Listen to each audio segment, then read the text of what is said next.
Olá pessoal, tudo bem?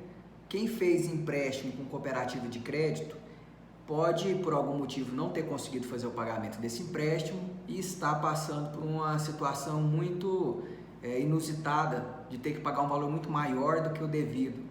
A pessoa deixou ali, às vezes, de pagar uma, duas, às vezes 6 meses aquela dívida e acontece que ela subiu demais e hoje em dia ele não consegue mais regularizar a sua situação. Se o seu caso foi esse, preste atenção aqui nesse vídeo que eu vou te dizer o porquê que geralmente essas dívidas com cooperativas aumentam demais, tá? Primeiramente, é lógico que quando a gente precisa de um dinheiro para construir alguma coisa, para incrementar na empresa, para comprar um veículo, enfim, qualquer atividade que você for fazer que demande recurso financeiro, geralmente as pessoas vão correr atrás de um banco para conseguir esse empréstimo, né? Esse é o caminho mais natural. Tem gente que procura às vezes a família, mas isso não é um bom negócio, porque você vai ficar devedor de alguém ali da sua família que vai te cobrar isso o tempo inteiro, e também a pessoa que for te emprestar, ela não vai gostar disso, porque fica uma situação chata, então não recomendo. E muito menos que você procure um agiota, porque se você não conseguir pagar, a execução dele é um pouco diferente da execução do banco, é mais grave, né? Então, o melhor caminho para alguém que está precisando de dinheiro é buscar auxílio num banco. Tá. E quando as pessoas procuram, geralmente, bancos para obter um financiamento, um ponto muito importante é a taxa de juros. As pessoas procuram um empréstimo com alguém que possa conceder, alguma instituição financeira, mas com a menor taxa de juros possível. Então, quando elas procuram alguma alternativa nesse sentido, se deparam com as cooperativas, que são instituições reguladas, criadas de acordo com as normas do Banco Central, são legítimas, podem fazer atividades típicas de banco, como conceder empréstimos, linha de crédito, enfim. Só que as pessoas, ao se depararem com essas cooperativas, que têm um sistema de funcionamento no cooperativismo mesmo, com taxa de juros menores, com divisão das sobras, né, do resultado financeiro, enfim, ela busca auxiliar aquelas pessoas ali que são associadas, que estão fazendo parte da entidade. Você lá consegue obter taxa de juros, benefícios muito melhores do que nos bancos tradicionais. Bom, mas se a cooperativa fornece meios melhores que os bancos, por que será que a dívida às vezes aumenta tanto assim? E a gente tem que fazer uma distinção aqui. Quando nós falamos de juros, nós temos aqui basicamente dois tipos de juros: os juros remuneratórios e os moratórios.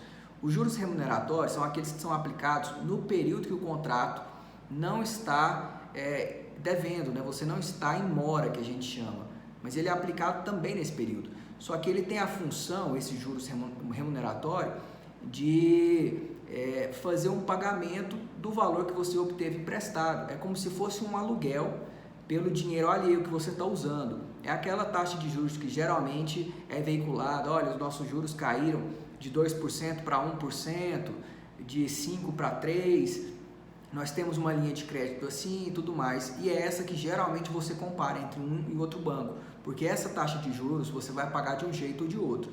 Agora, os juros moratórios são aqueles juros que as pessoas pagam quando estão no período de inadimplência, quando estão devendo, quando deixaram de pagar aquela prestação. Esses juros nem todo mundo paga, porque nem todo mundo fica inadimplente. Mas quando você ficar, aí vai haver incidência desses juros. E é aí que está o grande perigo desses contratos, desses empréstimos feitos com cooperativas. Porque nesses casos, geralmente essas cooperativas oferecem crédito mediante uma cédula de crédito bancário, uma CCB, ou outra forma também prevista em lei, mas esse tipo de instrumento, esse tipo de contrato, de empréstimo, ele não tem uma ressalva legal quanto à taxa de juros. E aí a gente aplica a regra geral, que é do Código Civil e do Código Tributário Nacional, que é de 1% ao mês. Só que o que acontece na prática? Muitas dessas empresas, elas cobram uma taxa de juros moratório de 5%, de 7,5% ao mês, e eu já vi casos até de 10%.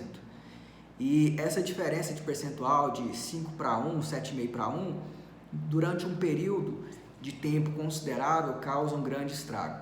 Imagine você que tenha pego um empréstimo de R$1 milhão, ficou sem conseguir pagar por um ano com uma taxa de juros de 7,5% de juros moratórios. Só desse tipo de juros, ao longo de um ano, vai dar 90%, sua dívida vai aumentar de 1 milhão para 1.900.000.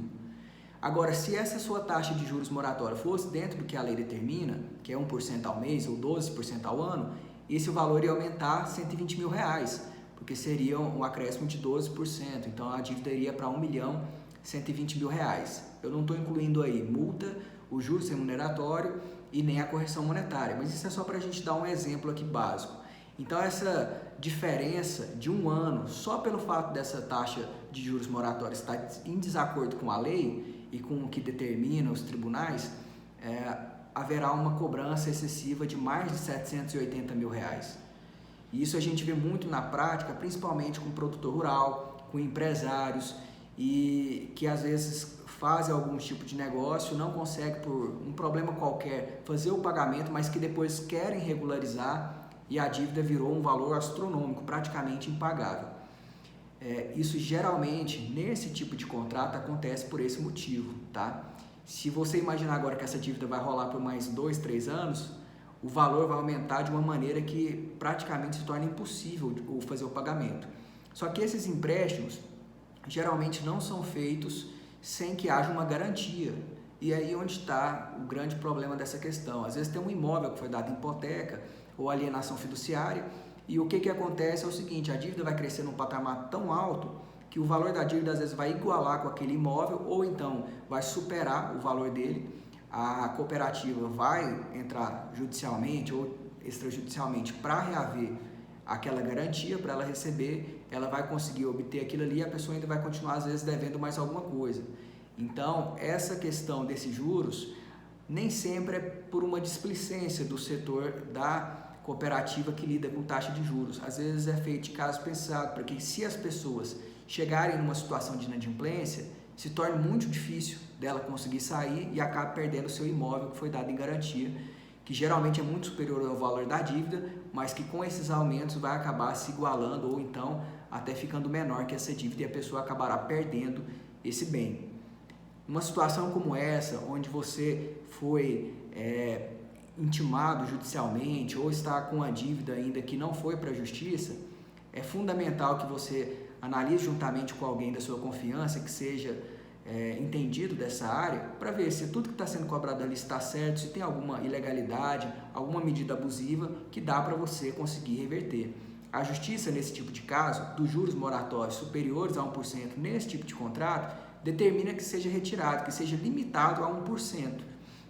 Essa é uma possibilidade que a pessoa tem. E isso não quer dizer que ela vai deixar de se tornar devedora do principal, nem de juros. Ela vai ter que pagar, só que ela não vai ter de pagar, lógico, um valor que é muito acima do permitido, um valor que é abusivo, que é ilegal e que os bancos, essas instituições, essas cooperativas praticam, tá? Essa questão dos juros moratórios ser limitado a 1% ao mês não é restrito só às cooperativas. Bancos também, a depender do tipo de contrato, também tem essa limitação. Só que o que ocorre na prática é que cooperativas de crédito, como Sicoob, Sicredi, enfim, Crédito Par Nor, essas cooperativas todas que vocês veem aí, da área jurídica, rural, comercial, enfim, qualquer uma, geralmente são essas as que praticam esse tipo de juros. É preciso sempre analisar o contrato, analisar as planilhas da evolução da dívida para saber se está de acordo ou não com a lei e às vezes até com o próprio contrato, tá? Essa é a minha dica de hoje, até mais.